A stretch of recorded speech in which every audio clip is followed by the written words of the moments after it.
Hi and welcome to Thete Gaming, and in this video, rather confusingly, I'm going to be throwing out some thoughts on the recent mess that is World of Warcraft and Blizzard, largely because I was a committed WoW player for a lot of years.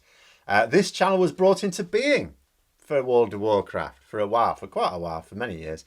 And although I'm not playing it now in any serious sense, you know, I still keep my hand in, it was still a big part of my life, and what's happening now is incredibly sad. So there are essentially, I suppose, two parts to what's going wrong here. The first, of course, is with Blizzard itself.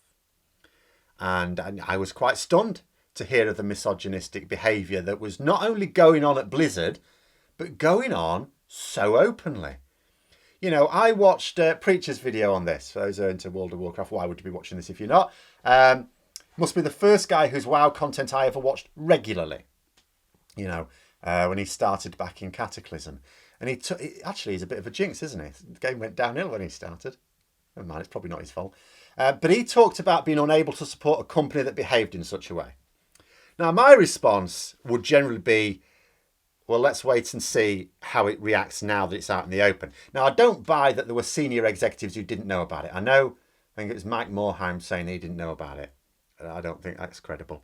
You know, like sometimes you get a bit of a subculture at a company that the senior management genuinely didn't know about. You could still argue they should have done, but they didn't. And when it all comes out, they deal with it. That's not the case here. What's been happening was so open, there's no way that anybody working there didn't know, at any level. Disappointing to think of some of the stalwarts of Blizzard that I've respected for quite a long time going along with this. Even if they didn't actively participate or approve, they just went along with it. They were senior enough to do something about it.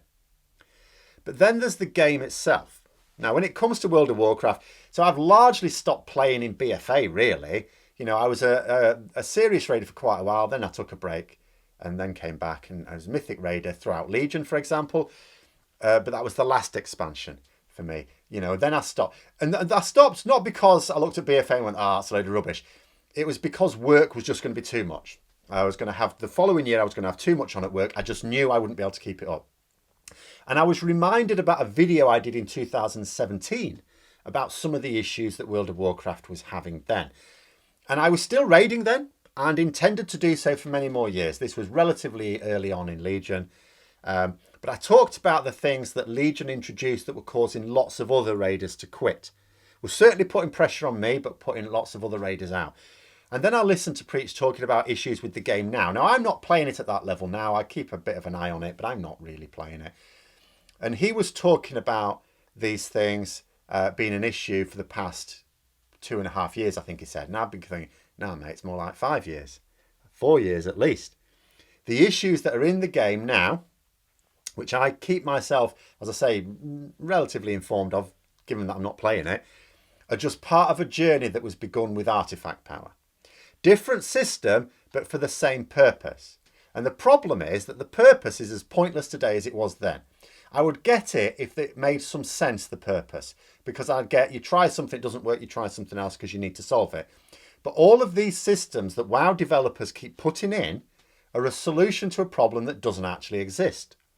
It's just variations on, we need to have a grind for players. That's what it is. That's all it is. That they think that the grind keeps players playing and keeps people subscribing, but it doesn't. It does the opposite. It puts off serious and casual players alike. And I can attest to that as someone who has played these systems as both a serious player in Legion and a casual player in BFA. In BFA, you know, I thought, I'm still going to play the game. That's what happened when I had to step back from raiding. I'm still going to play. I'll play BFA casually. Other people play it casually. Lots of other people do. And it worked for a while. I had a small group of people that I used to raid with, and we were doing stuff together in dungeons and so on. And that was all right. I was playing it. It was fine. It was okay. Then a few of them stopped. So then the dungeon stopped. I didn't fancy pugging anything. I didn't fancy trying to find a guild or anything. I didn't want to get into it that much. So I didn't fit. And then I thought, so on my own, with a small group of the people that I knew, there was enough in the game. On my own, there wasn't anything in the game keeping me. Because, like, if there was nothing else to play, I'd still have been playing casually. It wasn't a bad game. But like you say, Elder Scrolls Online, for example, that's a better game for a casual MMO player. WoW was all about the raiding. Raiding was superb, still probably is. And although I had the time to raid as it used to be possible, in BFA, not with the grind that went on top of it. In theory, I do now. I could actually now because, I've changed career. I have more time. And I could come back to raid in theory, but it comes to a choice of game. So I returned to Warhammer, which was a stunningly bad move just before a pandemic, but I wasn't to know. MMO games would have been much easier to do in a pandemic. But I returned to Warhammer, and although it has its problems and is not without games designers who want to make you bash your head against the nearest wall, it's more enjoyable than WoW is now. I mean, there's no grind for a start. Other than the painting, but I get other people to do that for me. People used to talk about farming in the early days. Oh, there's so much farming to do in the early days of WoW. No, there wasn't. I used to raid then. There wasn't. There wasn't as much as people said. What there was, as well, was very passive. You just went out and you killed a few mobs. You could do it while you were doing other things at the same time. You could be chatting to other people. You could be watching something. It was very passive. In Legion, the grind was real and it wasn't passive. It was grinding dungeons, difficult dungeons. And in BFA it changed, but it didn't improve. I couldn't even bear to do anything more in Shadowlands when I got to level cap. I got to level cap. I was going to try and be super casual. I thought I've tried the casual thing in BFA, it didn't quite work. I've got more time now. I'm going to try and be super casual. I accept the fact I'll just be playing on my own. I'll get 4 different characters for the 4 different covenants. Try it all out, just enjoy it.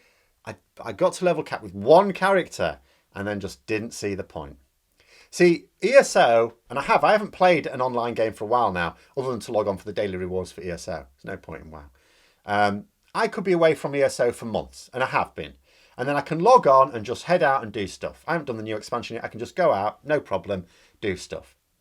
In World of Warcraft, I wouldn't have a clue what to... I'd log on and go, right, I don't actually know what to do now. Because I wouldn't know how to get into the content I wanted to get into easily. And because I'll have missed so much of it. And I would feel like I was being corralled all the time. And I know this, even though I've not tried it in Shadowlands, because it was how it was in BFA. And I would just constantly feel like I was being corralled. I mean, it's the very definition of theme park, isn't it, World of Warcraft? I mean, Elder Scrolls Online is hardly sandbox, but you can just feel, you just go out and explore. In ESO, I just head somewhere, I can go wherever I like, pick something to do when I get there, and just potter about. Quest, whatever. There's stuff for me to do wherever I go. And I'm not being forced to go into any particular area. I listened to that video. I made a video in 2017, which was brought to mind when someone replied to it a week ago. They were saying, oh, you can see what's happening in the game now from what you said 4 years ago. And I thought, yeah, because I listened back to it. And I was a bit different then. I weighed a lot more then. And yeah, all the same problems that more and more people are talking about now, that's causing Preach to say he's quitting the game, that the behaviour at Blizzard was the straw that broke the camel's back, but all of these issues were still issues. And it's like, they're the same issues. They haven't actually learned lessons in 4 years. So for the love of the game that was, I still have my accounts active. I could still log on. I'd probably find it difficult to log on. I'd need to remember my password. I don't know. But I've still got them active. I never disabled them. Never closed them down. They're still getting the money from there. And I keep an eye on how the storyline develops, and I keep an eye on the mechanics and stuff. And who knows, if next expansion comes out, I might well level up for that. And maybe the next, who knows. Maybe I'll be one of those players that comes back to the expansion, plays it for a month and then stops. But when it comes to being able to play games, I do have more time, but I have limited time. And there's a list of games I enjoy playing. And yes, I would put World of Warcraft on it. I'd even put it in the top 5. It's certainly in the top 5 of my favourite games in my entire life. So it's certainly going to be in the top 5 right now. But there are others ahead of it. And unlike Elder Scrolls Online, with Warhammer, World of Warcraft, it's just, for a few years now, it's been like, you don't feel like you can leave. And they've done that deliberately. They sort of deliberately say, don't leave the game for more than a few days, you'll regret it. And it's like, so if you do, you regret it, and then you're less inclined to go back to it. So you don't feel like you can just drop it, come back a month or two later and pick up. It's harder to pick it up when you've left it. You know, I can't play it for a few hours, then leave it for a few weeks, because I wouldn't do anything in those few hours that would mean anything when I returned. So it does sound like it's in real trouble. Frustrating for serious players, off-putting for casual players, a company that has a toxic culture that's hard to support, and it may fix that. But if its attitude to problems in the workplace is anything like its attitude to problems with its product, we may not be advised to hold our breath. In fact, we may well end up with another ill-judged reaction to the community in the same vein as, you think you want it but you don't, or do you not have phones? But those are my thoughts. Little interruption into my attempts to chronicle my Warhammer hobby now.